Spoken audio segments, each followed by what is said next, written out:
Hola, ¿cómo están? Bienvenidos a Enlace Internacional, una propuesta federal en política internacional.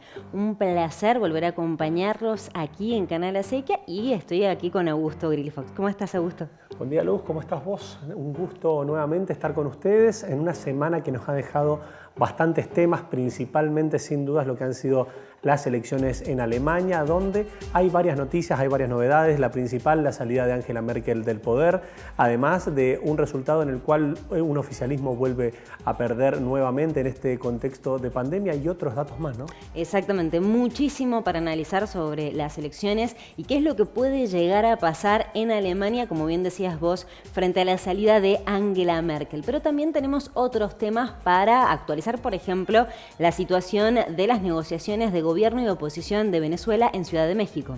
Exactamente, negociaciones que han avanzado, negociaciones que han sido llevadas adelante a cabo por la mediación del Reino de Noruega principalmente, pero que han tenido también sus complicaciones. Eso lo vamos a estar analizando con vos, además de una entrevista interesantísima que vamos a generar sobre lo que representan las migraciones en el sur de Estados Unidos. Exactamente, la crisis migratoria, nosotros la hablábamos la semana pasada, comentábamos la cantidad de casi 15.000 migrantes que habían llegado a la frontera entre Estados Unidos y México, puntualmente en la ciudad del Río, y nos vamos a poner a analizar entonces qué ha pasado con esta situación y cómo se proyecta de cara al futuro. Y también vamos a estar hablando de una noticia que ha causado, digamos, bastante revuelo y además admiración. ¿Por qué? Porque en Suiza se aprobó definitivamente el matrimonio igualitario.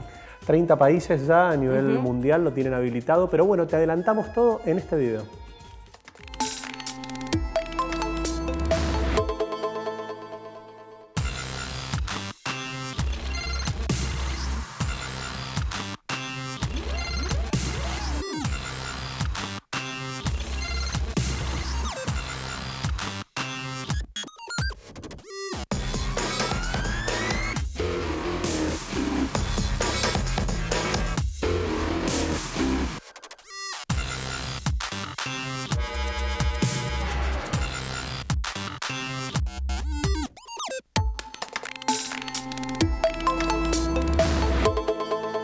Ahora nos vamos a Alemania justamente para meternos en lo que ha representado este proceso electoral que justamente ha dado resultados que a nivel internacional van dando una constante, que es la derrota concreta de los oficialismos. Exacto, bueno, tiene que ver justamente con la derrota del partido de la Unión Demócrata Cristiana y la Unión Social Cristiana, que es el Partido Conservador y el partido de Angela Merkel, que en estos resultados de las elecciones quedó 1,5 puntos por debajo del Partido Socialdemócrata, pero es realmente una derrota para el Partido Conservador porque son los peores resultados en la historia, ¿sí? Desde 1949 que no sacaba un porcentaje tan bajo, por debajo del 30%, que ya en 2017 había tenido números muy negativos. Entonces es una derrota para el partido oficialista, una derrota para Armin Laschet, que es el candidato de Angela Merkel. Además, esta suerte de contradicción interna o de falta de apoyo que ha tenido Laschet en su partido, que han salido a reconocer desde los referentes de la juventud, desde distintos sectores y actores políticos, esta derrota, dado que Laschet tuvo la intención de proyectar una formación de gobierno, que de hecho todavía la tiene. Exacto. Está tratando de generar esa instancia, pero la voluntad inmediata aparentemente sería la de formar gobierno principalmente por el sector verde y por el sector liberal con los sociales demócratas, lo que llevaría por primera vez en mucho tiempo a los conservadores a la oposición. Exactamente, todo está por verse porque, como bien señalabas vos, todavía Armin Laschet continúa con esta prerrogativa de querer ser él el canciller de Alemania, ¿sí? Tratando de generar esta coalición con los partidos verdes y con el Partido Liberal, pero a la vez está Olaf Scholz, que, como bien decías vos, del Partido Socialdemócrata, que fue el candidato, digamos, el partido más votado de Alemania. La cuestión es que es bastante compleja la situación porque algunos dentro del mismo partido de la Unión Demócrata Cristiana están pidiendo la renuncia de Armin Laschet, y lo que se supo esta semana es que hasta Angela Merkel ha felicitado a Olaf Scholz por el triunfo en las elecciones. De hecho, en este contexto, Laschet lo que necesitaría justamente es de un apoyo con el cual no está contando para ver si podría llegar a tener chances. Pero hay como una suerte también de código en el sentido de que el que primero trata de formar gobierno es el que gana por 0,1 o por 10 puntos. La realidad se da en ese contexto y también hay algo que no se tiene en cuenta, pero que de no existir un acuerdo concreto que pueda llegar a formar gobierno entre la socialdemocracia y principalmente el Partido Liberal y el Partido Verde, podría llegar a darse una charla de otra nueva coalición grande como la que existió en los últimos 8 años, pero invertida, en el sentido de que los socialdemócratas podrían llegar a ser cabeza, o sea, tener la Cancillería y los conservadores ser la segunda fuerza de esa coalición. De todos modos, hay muy pocas chances. Es muy difícil porque hasta ellos, en lo que ha sido toda la campaña electoral, han negado que haya posibilidades de volver a generar una coalición de gobierno entre las partes. La cuestión es que queda por ver también qué es lo que pasa con el Partido Liberal. ¿Por qué mencionamos justamente por qué? Porque quedó como cuarta fuerza, digamos, más votada. El Partido Liberal tiene más cercanía con la Unión Demócrata Cristiana que con el Partido Socialdemócrata. Entonces ellos mismos han estado diciendo que esperan ver y conocer cuál es la decisión que va a tomar Armin Laschet para empezar con las negociaciones. La cuestión es que, digamos, justamente el Partido Liberal tiene mayor cercanía con la Unión Demócrata Cristiana, pero el Partido Verde tiene mayor cercanía con el Partido Socialdemócrata, aunque el codirector del Partido Verde ha dicho que deja abiertas todas las posibilidades porque se habla de que tendría alguna intencionalidad de ocupar el Ministerio de Economía. Hay una discusión muy concreta, sobre todo en lo que es economía, dado que el sector liberal pretende ese lugar, el sector verde también lo quiere y la socialdemocracia no estaría dispuesta a cederlo. Ese puede llegar a ser el principal punto, digamos, que complique algún tipo de acuerdo. De todos modos, la predisposición está dada. Ya Olaf Scholz ya manifestó que lleguen al 26 de octubre cuando se inician oficialmente los diálogos con propuestas concretas, porque la intención de él es no dilatar 6 meses como pasó en la última formación de gobierno, sino tratar de llegar a las fiestas de fin de año con una formación de gobierno ya marcada. Y también quiere una distancia real y concreta con lo que van a ser las elecciones de Francia en abril del año que viene. Exactamente, bueno, básicamente las elecciones de Francia, también, bueno, que Francia va a liderar también la Unión Europea el año que viene, y encima el año que viene Alemania va a ser sede de la reunión del G7, entonces ellos quieren tratar de dejarlo todo armado antes de las fiestas de fin de año. El tema es que hay que evaluarlo, como vos decís, el 26 de octubre es una fecha clave en el sentido justamente de qué es lo que puede llegar a pasar. Ahí es cuando se conforma el Parlamento, porque es importante, digamos, justamente hacer como un paréntesis y aclarar esto. ¿Por qué? Porque los ciudadanos no votan a quién va a ser el canciller. Los ciudadanos lo que eligen son los diputados que van a ocupar el Bundestag, que es la cámara baja del Parlamento, digamos, justamente alemán. Y de ahí los diputados son los que votan con una mayoría absoluta quién va a ser el canciller. Por eso es tan importante este proceso de negociaciones y por eso se habla de coaliciones tripartitas, porque ninguno de los partidos logró conseguir una mayoría que le permita tener esta mayoría en el Parlamento. Ahí marcas un punto que es fundamental en el sentido de que antiguamente no se daban estas realidades. Hoy por hoy en muchos países europeos, de hecho la mayoría de los países europeos tienen este sistema parlamentario no presidencialista como el nuestro, en el cual ahora están teniendo que llegar a formación de gobierno por coalición en casi todas las instancias. Antiguamente existían partidos con una mayoría bastante marcada, pero justamente las distintas perspectivas, los contextos sociales, políticos, económicos, han llevado a una subdivisión de esos partidos. Entonces es desde ahí que se empezó a proyectar la política europea como un sistema de coalición permanente. Exactamente. La cuestión es que ninguno de los partidos logró esta mayoría, tienen que hacer estas coaliciones. Y vuelvo a hacer, digamos, este paréntesis en cuanto a lo que es la elección de los ciudadanos. ¿Por qué? Porque los alemanes, cuando votan 2 veces, o sea, no 2 veces, perdón, 2 votos en una misma papeleta. Uno de los votos va destinado a un candidato del distrito de cada una de las circunscripciones uninominales, que son 299. Eso es una elección en forma directa, o sea, esos 299 diputados van a ocupar un asiento en el Bundestag. Y el otro voto es el apoyo que le da el alemán a un partido, ¿sí?, a nivel nacional, a una lista que elabora el partido a nivel nacional.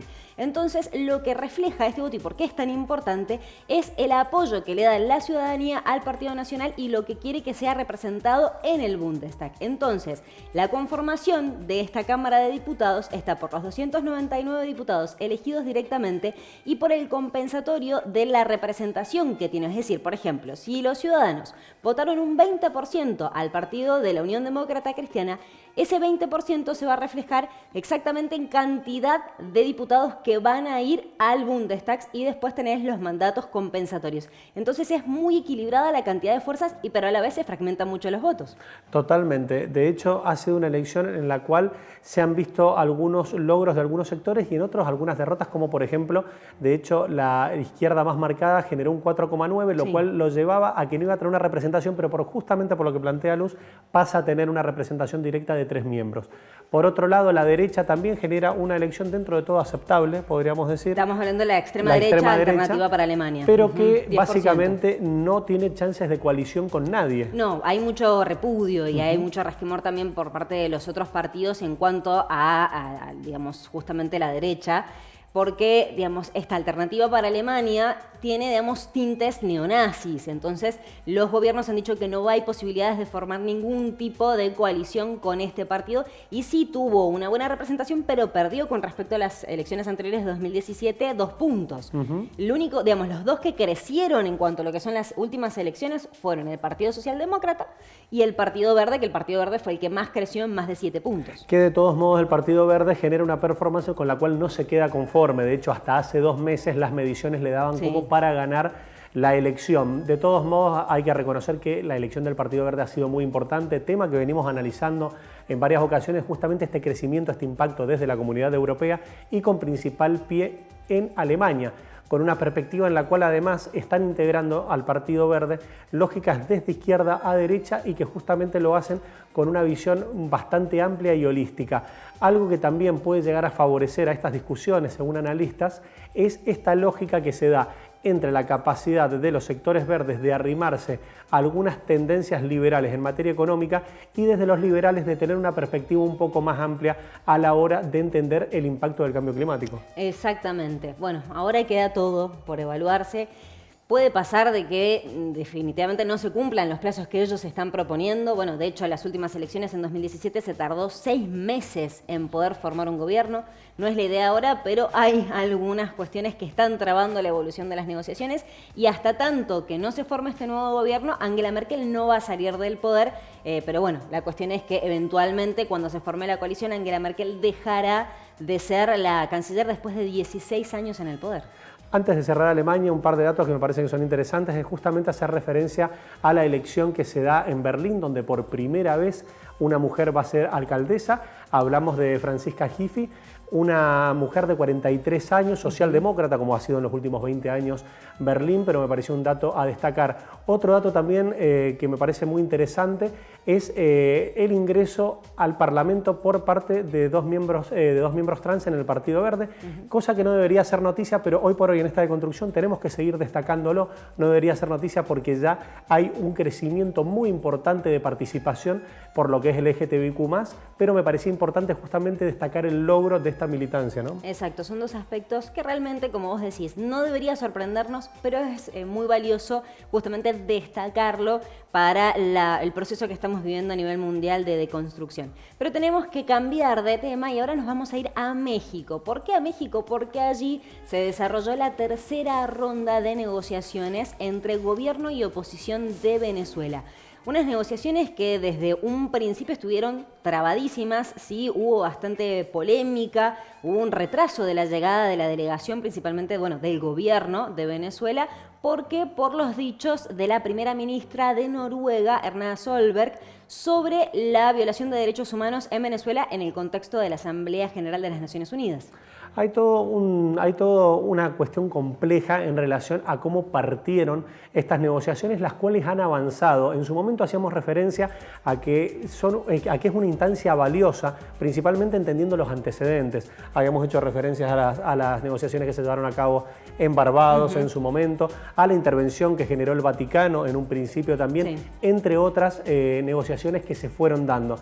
En este contexto, los principales ejes han ido avanzando en forma concreta. En su momento, el gobierno de Venezuela denunció una falta de coherencia por parte de algunos sectores de la oposición que se habían comprometido dentro de los 3 primeros ejes a discutir la vuelta de la utilización de los recursos económicos por parte de Venezuela, del gobierno de Nicolás Maduro, a lo que ahora han surgido algunos actores que plantean no discutir cuestiones económicas, sino cuestiones políticas. La verdad que es muy difícil entender que una situación económica no sea política en un contexto en el cual un país lleva más de 5 millones de personas que han abandonado el país y en contexto de pandemia siguen ejecutándose sanciones económicas. Exacto, la cuestión es que, bien mencionabas vos, esa fue una de las polémicas. La otra cuestión es que justamente lo que mencionaban algunos también miembros de la oposición, de lo que sería la plataforma unitaria en esta tercera ronda de negociaciones, es que no se avanzó en esa cuestión en particular por la falta de tiempo. ¿Por qué? Porque ya al llegar tarde la delegación, que tendría que haber empezado el viernes, esta tercera ronda, empezó el domingo, tuvieron poco tiempo y por eso es que dicen ellos también que no se avanzó con este tema, al igual que con otros temas que se mencionaba que iban a ser tratados, como por ejemplo la reforma del sistema judicial, que era, digamos, uno de los tópicos, al igual que evaluar si Alex Saab, el empresario que está detenido en Cabo Verde a punto de ser extraditado en Estados Unidos, forma parte o no de la delegación del gobierno. Algo interesante también que manifiesta la predisposición del gobierno de Venezuela, podríamos decir, es la participación ya comprometida por actores externos para el proceso eleccionario que se va a dar en los próximos meses. Exactamente. Esta semana se conoció que la Unión Europea va a enviar una comisión de observadores, puntualmente quien la va a liderar es la eurodiputada Isabel Santos, portuguesa, que va a ser la que encabece esta delegación, que en un primer momento va a enviar a 11 observadores y hasta que, digamos, se produzca el proceso electoral, que es el 21 de noviembre, van a estar llegando unos 100 observadores y esto es un paso, digamos, justamente por parte de Nicolás Maduro de acceder a la observación internacional de cara a que se puedan celebrar unas elecciones libres y transparentes. Si bien las negociaciones están siendo complejas, no se esperaba otra cosa, de hecho ha sido un conflicto bastante delicado. Insisto en lo que planteábamos desde un principio, creo que es una instancia superadora en la cual hay que ser optimista dada la posición de ambas partes y sobre todo entendiéndolo como una instancia muy difícil en el contexto que se está viviendo. Así que uno tiene toda la expectativa, toda la predisposición de los actores que están interviniendo justamente para que se llegue a un acuerdo en un conflicto que las principales víctimas son los habitantes. Exactamente, las principales víctimas son los habitantes, son los venezolanos. En lo que respecta a la tercera ronda, como decíamos, no hubo definiciones claras en cuanto a acuerdos puntuales como en la segunda ronda, que fue del 3 al 6 de septiembre, sino que lo que se definió es sí una declaración en conjunto para rechazar cualquier tipo de acto discriminatorio en contra de los venezolanos, esto puntualmente por los hechos que ocurrieron en Chile, sí, contra los migrantes venezolanos en Chile, y tampoco se sabe cuál va a ser la próxima fecha de la cuarta ronda. Ahora vamos a seguir este tema en lo inmediato, justamente viendo de qué manera avanza y cómo se llega a algún tipo de acuerdo. Pero en este momento nos vamos a Suiza, justamente, para analizar una noticia muy interesante. Muy interesante, exactamente lo que se ha dado allí en Suiza. El domingo se votó a través de un referéndum si los suizos querían o no el matrimonio igualitario, si incorporar esta figura de manera legal definitiva.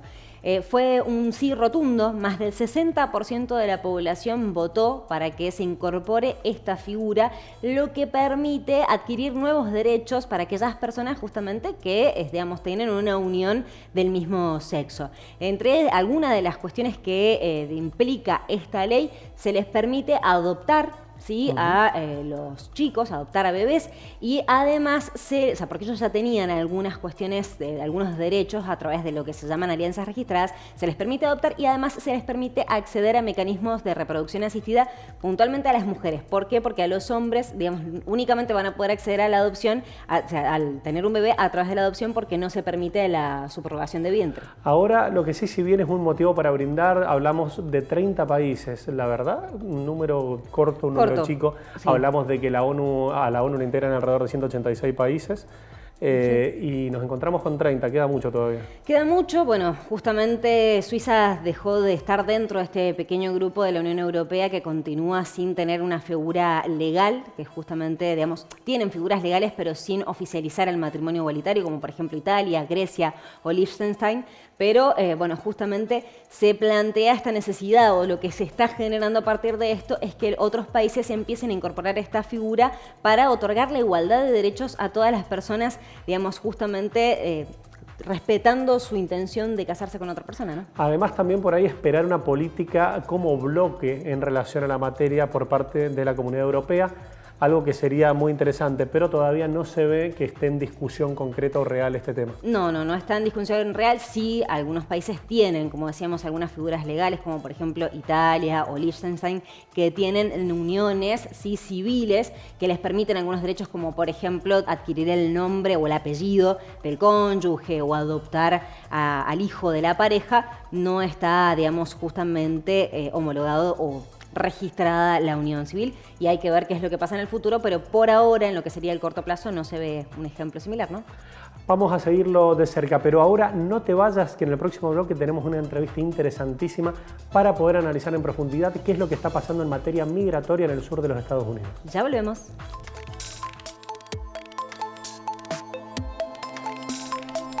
¿Querés internet? Entonces querés Aero. Internet que vuela en todo Mendoza. Llámanos al 0810-333-0446. Ingresá a www.aero.com.ar.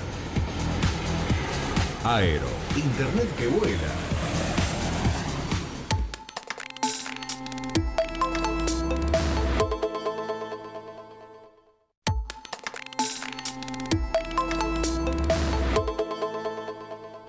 Continuamos con Enlace Internacional. Como te anticipamos, tenemos una entrevista interesantísima. Exactamente. Tenemos ya en comunicación vía Zoom a Richard Hein, abogado internacional, experto en inmigración, para poder analizar juntos esta crisis migratoria que se ha producido en las últimas semanas, allí puntualmente en la ciudad de Del Río. Buen día, Richard, ¿cómo estás? Hola, buenos días, Luz. Muchas gracias por la invitación. Es un gusto saludarte a vos y a todo el pueblo que nos está viendo ahí en la región de Cuyo. Gracias, igualmente. Bueno, Richard, recién lo anticipábamos. En las últimas semanas vimos que ha aumentado la crisis migratoria. Puntualmente, en lo que fueron las últimas semanas, llegaron 15.000 migrantes a la ciudad de Del Río, sí, esta ciudad fronteriza entre Texas y México. Y bueno, vimos justamente también maltrato y demás. Bueno, la consulta es cómo está actualmente esta situación allí en la frontera. Bueno, según mi entender, la situación en ese pueblito de Texas ya se ha estabilizado. Ya no hay campamentos de migrantes por debajo de los puentes que se habían visto en las imágenes distribuidas a lo largo del mundo. Una gran cantidad, creo que en el marco de unos 7.000 inmigrantes, mayormente haitianos, han sido devueltos a esa isla caribeña, y una gran cantidad también han sido procesados para poder entonces buscar asilo dentro de los Estados Unidos. Mientras todavía más grupos de gente se han repartido, entre comillas, a varios centros de procesamiento domésticos en los Estados Unidos para ser luego procesados. Así que por el momento creo que mi entender es que la situación es mucho más estable. Bien, Richard, en relación a lo que ha sido el posicionamiento del gobierno, los distintos roles y responsabilidades, ¿se esperaba por ahí un poco más de imagen o de presencia de Kamala Harris? ¿Qué ha sido de la responsabilidad de ella y cuál es la decisión del gobierno en este contexto? Es interesante porque si ustedes vieron las mismas imágenes y videos de los agentes fronterizos montados a caballo, eso efectivamente llamó mucho la atención tanto aquí domésticamente en los Estados Unidos como en los demás países, principalmente a mi juicio porque algunas de las imágenes que se habían distribuido podría apreciar que pudiera entenderse la foto como si le estaba dando con las riendas un agente a un migrante, cosa que también llama mucho la atención a la historia racial en este país y las imágenes que se utilizaban hace 150 años para buscar a esclavos escapados, entre comillas, cazándoles como bienes, sino tratándoles como seres humanos. Eso es parte del impacto tan fuerte de estas imágenes. Ahora, En cuanto a la administración de Biden y precisamente la involucración de la vicepresidenta Kamala Harris, lo que podemos apreciar realmente de esta administración es un cambio total de actitud hacia estas imágenes desagradables, cuando uno podría fácilmente haberse esperado de la administración anterior un aplauso para estos agentes. La actitud de la administración actual es mucho más humana, ha llamado a que se investigaran a los agentes involucrados para saber efectivamente y realmente lo que intentaban hacer utilizando sus caballos de esa manera, para revisar sus pautas de conducta también y tal vez para poderles llevar ante algún tribunal para que pudieran tener represalias o alguna clase de problema con el trato que se vio en las imágenes. Así que para mí es importante saber que por lo menos los encargados, inclusive hasta el ministro de Seguridad de la Patria, Alejandro Mayorkas, realmente fueron impactados por las imágenes y quieren cambiar esa clase de comportamiento. Richard, y le consulto, porque usted recién mencionaba que había una gran cantidad principalmente de haitianos que están detenidos y pidiendo o solicitando asilo. Pero hace unos días atrás, el mismo Mayorkas dijo que justamente el estatuto temporal de protección no estaba vigente. Entonces le consulto, ¿cómo está esta situación actualmente? ¿Pueden pedir asilo? ¿Se los puede, llegar a conseguir esta situación los haitianos y los migrantes que estén también, que sean de Venezuela o de Colombia, que también pueden haber llegado a la frontera? Sí, la ley establece que una vez ya pisada una persona en suelo estadounidense puede solicitar el asilo. Lo que había implementado la administración anterior fue un programa que les mandó de vuelta, entre comillas, aunque muchos ni siquiera eran mexicanos, pero de vuelta a México para esperar el procesamiento. Desde aquel entonces no se ha puesto en marcha o no se ha hecho efectiva esa política en este momento. Y quisiera también tal vez subrayar una cosa, que muchos en los medios de comunicación están calificando la situación actual o en la última quincena en la frontera estadounidense con México como una crisis, pero cuando realmente miramos las cifras y las estadísticas a lo largo de los últimos 50-60 años, nos damos cuenta de que los números de personas arrestadas en la frontera de manera o por haberse metido de manera ilegal en los últimos 10 años, con la excepción de 2019, son cifras que no se habían visto desde 1973 en los Estados Unidos. Así que experimentamos una caída muy fuerte de arrestos en la frontera y de hecho el año pasado, en el 2020, eran alrededor de 400,000 personas cuando los altos experimentados en los Estados Unidos, tanto en 1986 y también en el año 2000, habían llegado a 4 veces esa cifra, a 1.600.000 personas arrestadas en la frontera. Así que crisis tal vez es una palabra que podría utilizar entre comillas para explicar esta situación, pero realmente estamos en una situación bastante baja de flujos para Estados Unidos. Y obviamente el año pasado impactado fuertemente con la pandemia, ¿no es cierto? Claro. Bien. Richard, en relación a lo que son las relaciones internacionales con los países que principalmente generan migrantes, se había debatido mucho, se había hablado de políticas externas, de financiación por parte de Estados Unidos a México. ¿Cómo ves vos en la gestión de Joe Biden estas acciones? ¿Crees que se van a potenciar esas inversiones de Estados Unidos hacia México, que las políticas externas van a tratar de generar mejores condiciones en países de Centroamérica para que no lleguen migrantes a Estados Unidos? Me parece que tienen ojo hacia esa meta y de hecho creo que se ve desde un punto de vista de competencia con la China.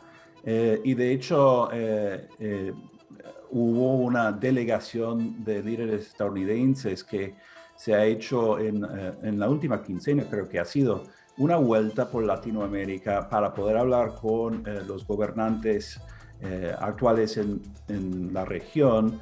Y no tengo a la mano los países visitados, pero con un ojo hacia una inversión más fuerte en la infraestructura en Latinoamérica para poder entonces también competir con todas las fuertes inversiones que ha estado desarrollando la China en Latinoamérica durante los últimos 10 o 15 años. Así que yo creo que desde un punto de vista geopolítico es un punto muy importante y que se está tomando muy en serio por la administración de Joe Biden. Perfecto. Y te consulto, Richard, hablábamos recién de la situación por ahí de las deportaciones o de la frontera puntualmente de los migrantes que están llegando de manera ilegal. Pero ¿cuál es la situación actual de los inmigrantes ilegales o indocumentados que están en Estados Unidos actualmente? Porque teniendo en cuenta, digamos, por ahí en comparación con gestiones anteriores como con Obama, que fue, digamos, apuntaba a deportar puntualmente a los delincuentes. Con Donald Trump se potenció muchísimo más el tema de la deportación. Prácticamente se hablaba de que se deportaba a todo indocumentado. ¿Y cuál es la situación actual de Joe Biden con respecto a los inmigrantes indocumentados? Bueno, Joe Biden está buscando una manera, y bueno, diría que muchos en el Congreso también, desde hace un par de décadas, buscando una manera política de poder resolver la situación de, bueno, las cifras corren entre 10 millones y 15 millones de personas no documentadas en los Estados Unidos. Y la gran mayoría de ellos habiendo llegado con visa y haber sobrepasado la fecha de estadía aprobada en la puerta de entrada. Sin embargo, de hecho, el Partido Demócrata intentó la semana pasada incluir una reforma migratoria en una propuesta de presupuesto gubernamental federal por el año fiscal 2022, pero fue bloqueado ese intento por una persona no elegida que se llama o se denomina como la persona parlamentariana, que es la que decide si se están aplicando correctamente o no las reglas legislativas, ¿no? Para poder procesar una propuesta de ley por el Congreso, dado que la materia de inmigración era tan diferente que la materia presupuestarial, que no podrían coincidir en una sola propuesta. Ahora, los republicanos han experimentado este bloqueo por esa persona en congresos anteriores y lo que hicieron fue despidieron a esa persona para entonces implementar su política. Así que si los demócratas realmente y la administración de Biden realmente quiere pasar una reforma migratoria, eso podría ser un mecanismo legislativo como para obtener esa meta. Despedir a esa persona, introducir la propuesta de ley y que se vote sobre la legislación y a ver si ganan el número suficiente de votos para que pueda pasar al Senado. Richard, última pregunta de mi parte en relación a la actualidad en Cuba y el gobierno de Estados Unidos. Muchos se esperaban en cuanto a anuncios, dado los avances que Barack Obama en su momento planteó con la relación con el gobierno de Cuba y con Joe Biden como vicepresidente. No ha existido mucho movimiento desde que asumió Joe Biden como presidente. ¿Vos creés que se va a avanzar con el diálogo? ¿Creés que se van a potenciar las medidas? ¿Cómo ves este contexto? No lo sé, como bien mencionas, pero cuando la administración de Obama, pero cuando salió Obama por la Casa Blanca en los últimos días, cambió la política duradera de pie mojado, pie seco, y eso realmente inyectó para mí un cierto nivel de desesperación por los cubanos buscando una vida en la tierra de la libertad en los Estados Unidos, que queda a solo 90 millas o 150 kilómetros de la isla caribeña de La Habana realmente. Así que es un tema muy importante en esta parte del mundo, pero yo tampoco he visto movimientos muy fuertes hacia una reconciliación luego del cese de relaciones bajo Trump. Así que eso es por ver. Bien. Richard, yo también te hago la última consulta de mi parte, pero quería saber cómo está actualmente el programa de los streamers, el programa DACA, que recordemos que con la gestión de Donald Trump se realizó un intento de directamente eliminarlo. La Corte decidió denegar esta eliminación y Joe Biden había prometido en campaña generar una protección para los jóvenes que pertenecen a este programa. ¿Cómo está actualmente este programa DACA? Qué bien que mencionas ese programa, porque es casi cotidiano el programa en las noticias de hoy. De hecho, esta semana, y por casualidad tengo aquí la nueva introducción de la nueva propuesta de un arreglo de ese programa. Este es un documento que fue publicado el 24 de septiembre de 2021. Y recordemos que el programa DACA fue establecido por el antiguo presidente Obama por un decreto bajo su discreción ejecutiva, por lo que se llama acción diferida en base a una orden ejecutiva. Y lo que no hizo fue publicar en el registro federal la propuesta de un cambio de reglas para poder establecer ese programa. Y eso ha sido desde hace 7 años el gancho en el cual se ha intentado colgar este programa, y fue la base y el fundamento legal de una opinión emitida en 2015 por un juez federal muy conservador de primera instancia ahí en Texas, que efectivamente llegó a la Corte Suprema quejándose de que Obama no había hecho lo que ahora sí ha introducido Biden. Y de hecho esto ha quedado en litigio 2 o 3 rondas, llegando siempre a la Corte Suprema, pero con la implementación de esta nueva regla que tiene que quedarse abierta durante 60 días para que el público pueda hacer comentarios públicos sobre la propuesta de cambio de la regla. Yo creo que esto va a ser mucho más fuerte, va a fortalecer bastante el programa contra ataques legales y realmente ataques políticos por falta de este procedimiento, que ahora está en cumplimiento con una ley federal sobre procesamiento, que fue el fundamento de haber intentado acabar con el programa también. Lo interesante es que el año pasado la Corte Suprema de los Estados Unidos dictó una opinión, una sentencia sobre el intento de la administración de Trump de acabar con el programa, y citó esta misma ley de procedimiento federal que tampoco había cumplido con ella la administración de Trump en intentar acabar con el programa, por lo cual definió la Corte Suprema como arbitrario su intento de cesar con el programa el expresidente Trump. Así que esto va a ser un punto muy importante y una base más fuerte legal por el programa. Así que esto me da esperanza. Richard, te agradecemos muchísimo este contacto, esta posibilidad de poder interpretar, entender qué es lo que está pasando en materia migratoria y qué es lo que se proyecta desde la perspectiva de Estados Unidos. No, un placer siempre, y agradezco la invitación y también el interés. Muchas gracias. Muchísimas gracias. Con nosotros el doctor Richard Heim, justamente dándonos una perspectiva integral, una lectura de la actualidad en materia migratoria desde la lógica de un abogado que se aboca... Abogado internacional de inmigración. Exactamente, que se dedica a lo que es el día a día de los migrantes en Estados Unidos.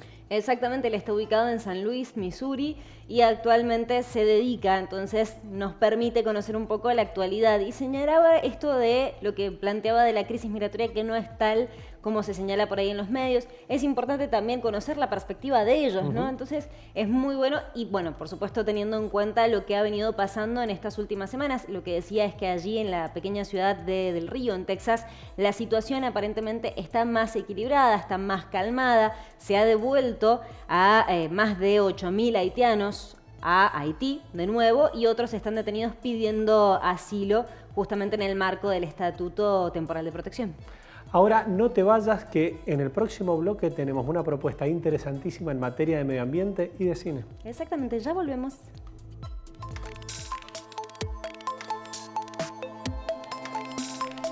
Seguí la cartelera del Imperial en sus redes sociales. Atentos a vos, atentos a tu entretenimiento. Maipú Municipio.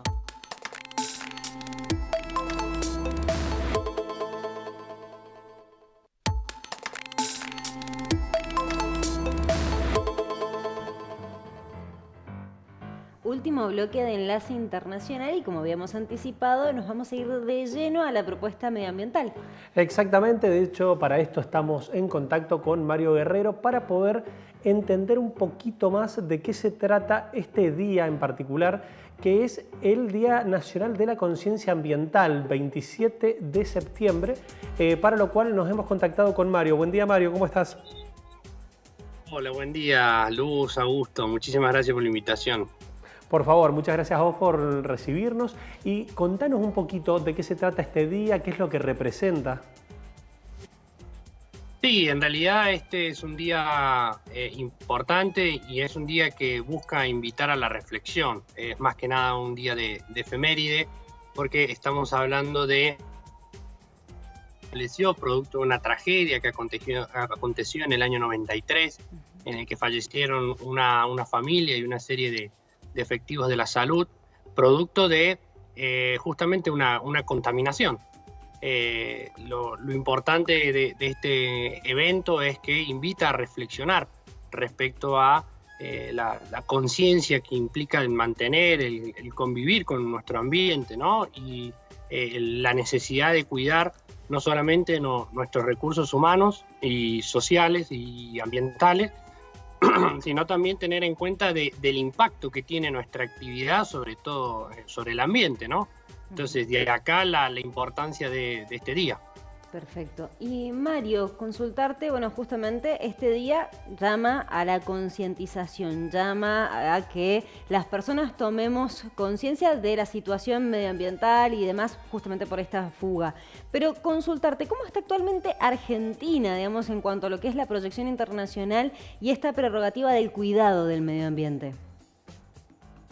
Argentina siempre fue un país pionero en este tipo de aspectos, ¿no? Desde el primer momento en el que se comienzan a implementar en los 70, se empiezan a publicar los primeros informes y se empiezan a llegar a los primeros acuerdos, Argentina siempre estuvo muy predispuesta y siempre buscó impulsar la implementación de este tipo de medidas. De hecho, los 90 fue una época en la que se implementaron y se tomaron decisiones muy importantes. Por ejemplo, de hecho, justamente, trágicamente, ¿no? Lo que aconteció con el acontecimiento del 93, con la fuga de cianuro de hidrógeno en la ciudad de Avellaneda, representó la implementación por primera vez del esquema punitorio establecido en la Ley de Residuos Tóxicos, ¿no?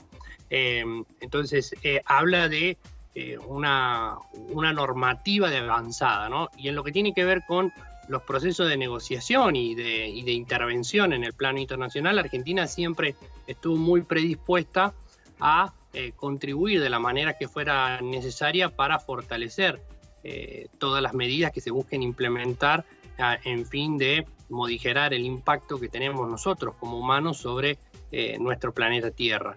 Y en ese sentido también para mí es muy importante tener en cuenta, Mendoza siempre tuvo un papel muy importante en esto, ¿no? De hecho fue pionera en el establecimiento de una serie de normativas, de estándares de calidad ambiental que sirvieron de base para lo que posteriormente se establecieron en el plano nacional.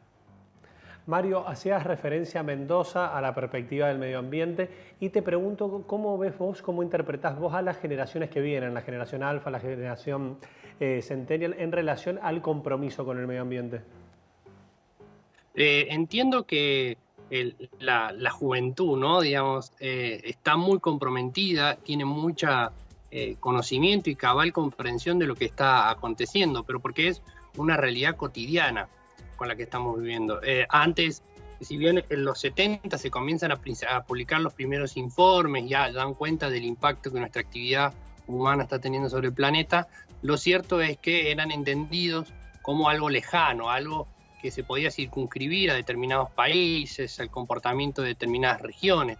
Pero ahora la cuestión ambiental es algo que nos afecta día a día. Solamente tendríamos que subir al Cerro Arco para ver el nivel de impacto que tiene la polución sobre la ciudad de Mendoza. Y lo mismo se puede apreciar si uno puede ir a diferentes reservas, diferentes lugares abiertos, en donde puede ver que la huella humana está muy marcada. Entonces, de acá la conciencia, porque lo entienden como algo que forma parte de su realidad cotidiana, y lo cual implica algo muy interesante que se está comenzando a ver, estos emprendimientos encabezados por jóvenes que buscan ver de qué manera se pueden reciclar y hacer del reciclaje un instrumento más para resolver los problemas cotidianos de la economía social, al mismo tiempo que se busca ayudar al medio ambiente. Además, tener en cuenta que por ahí los jóvenes están ahora teniendo un rol fundamental a la hora de presionar a los diferentes gobiernos para elaborar diferentes políticas. Lo vimos, por ejemplo, la semana pasada con la marcha, justamente la huelga por el medio ambiente, la marcha de los jóvenes por el clima. Actualmente en Milán hay 400 jóvenes que están reunidos para hacer una declaración, que están liderados o encabezados por Greta Thunberg, para hacer una declaración para lo que sería la COP26. Totalmente.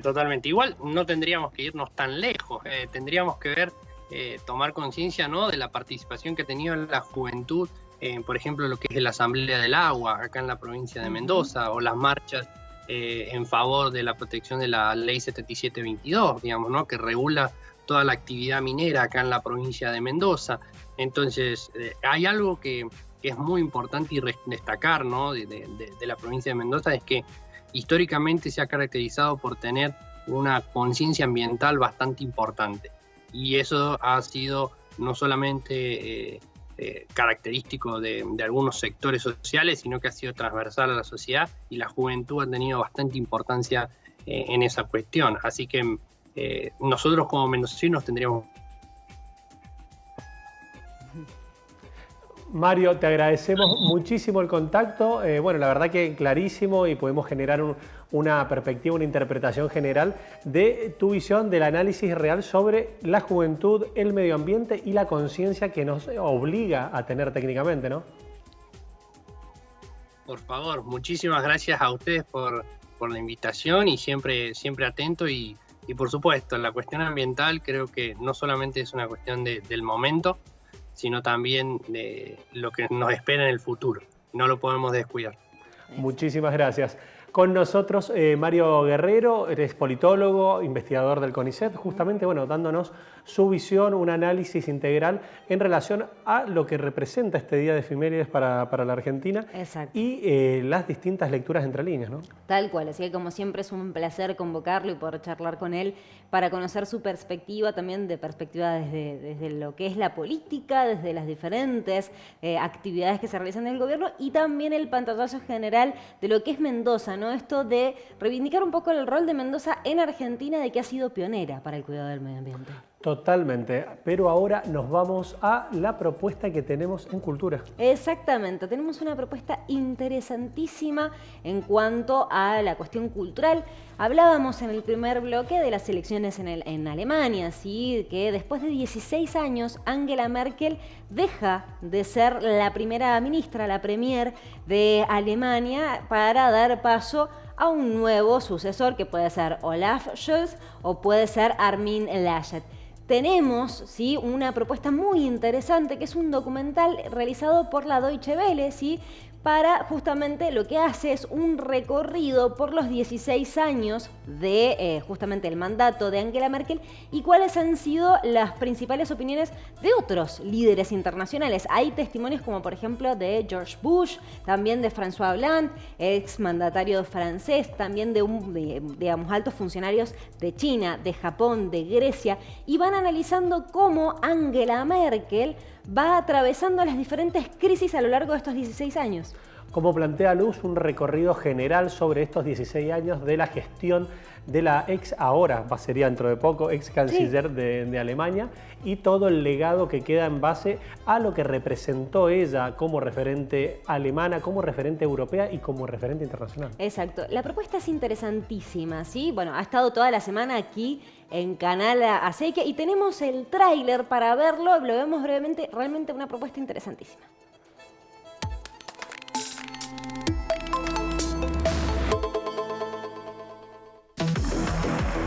Tantas manos, tantas reuniones, tantas cuestiones durante 16 años. Pero, ¿cuál es su legado más allá de la frontera alemana?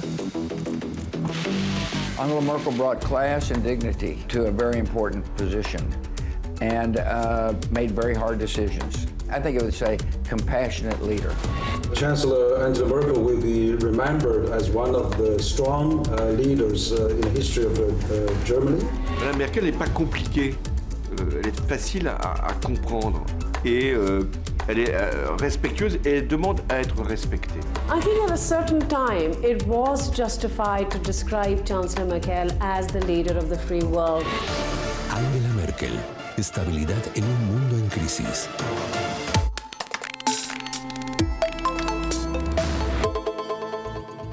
El documental, como veían, se llama Angela Merkel, estabilidad en un mundo de crisis. Está disponible en el canal de YouTube de la Deutsche Welle y estuvo durante toda esta semana aquí en Canal Acequia, también disponible para el público mendocino.